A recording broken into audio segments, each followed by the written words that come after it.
Right, let's begin with the new concept. Up till now we were aware about the buyback value. ठीक है, question में हमको दिया रहता था कि how much would be the amount of shares that would be bought back.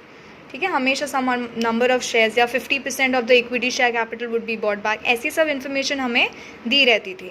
अभी we start dealing with questions जिसमें this information will also not be given to us. ये buyback का वैल्यू भी हमें खुद फाइंड आउट करना है.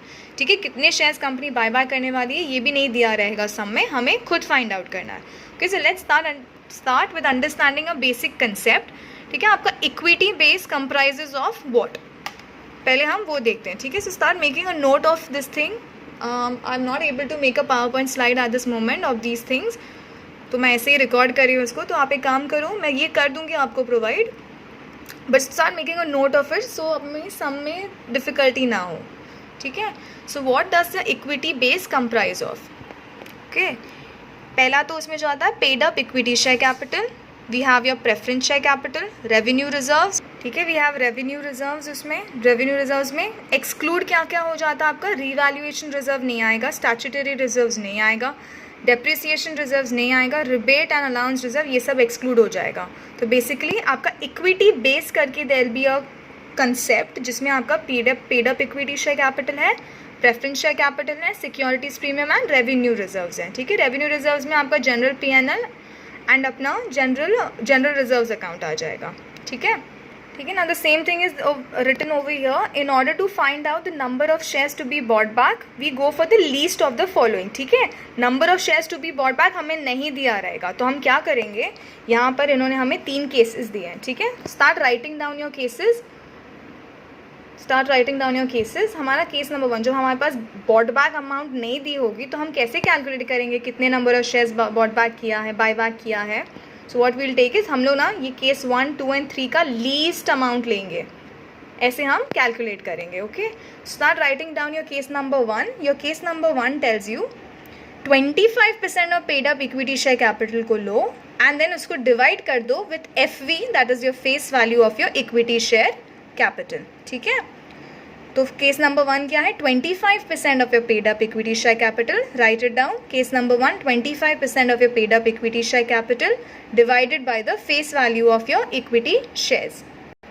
आपका केस नंबर 2 बनता है मैक्सिमम एक्सपेंडिचर मेथड है ये आपका, जिसमें आप लेते हो 25% of the equity base.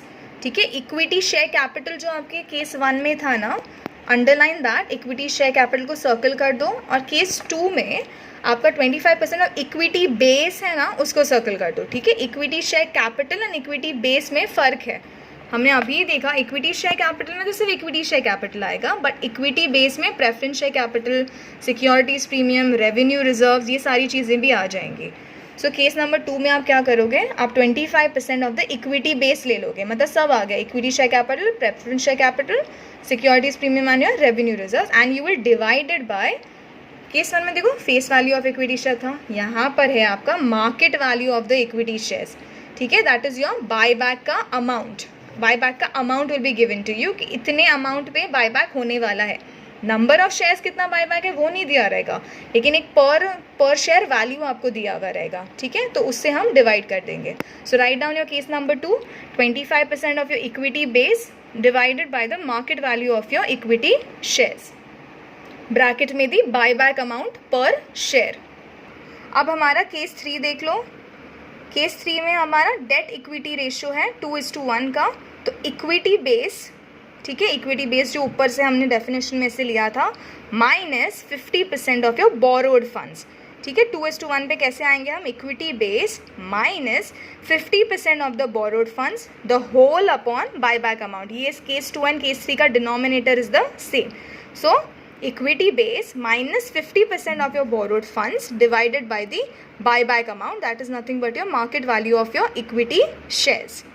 Now in some cases ना, ये जो market value of equity share है ना, per share value जो market value में क्या rate चल रहा है per equity share का आपके buyback के लिए, उसका भी amount will not be given to you. Okay, in some cases this buyback amount will also not be given to you. Buyback मतलब ये जो market value वाला amount है ना, market में आज की rate पे आपकी जो shares आप buyback करोगे उसका क्या value है, that amount will also not be given to you. तो वो अमाउंट को हम कैसे फाइंड आउट करेंगे, तो हम क्या करेंगे, take the least amount between case number 2 and 3. ठीक है, write down this case number 4.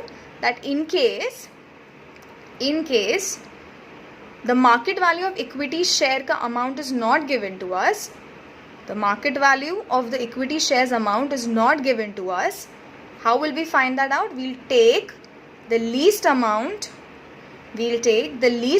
between your case number 2 and 3. मतलब ये केस नंबर 2 and 3 है ना, इसका हम लीस्ट अमाउंट ले लेंगे, ठीक है, इसमें से सबसे कम जिसका अमाउंट है वो लेंगे, and what will do is and divided by the number of shares bought back in case 1.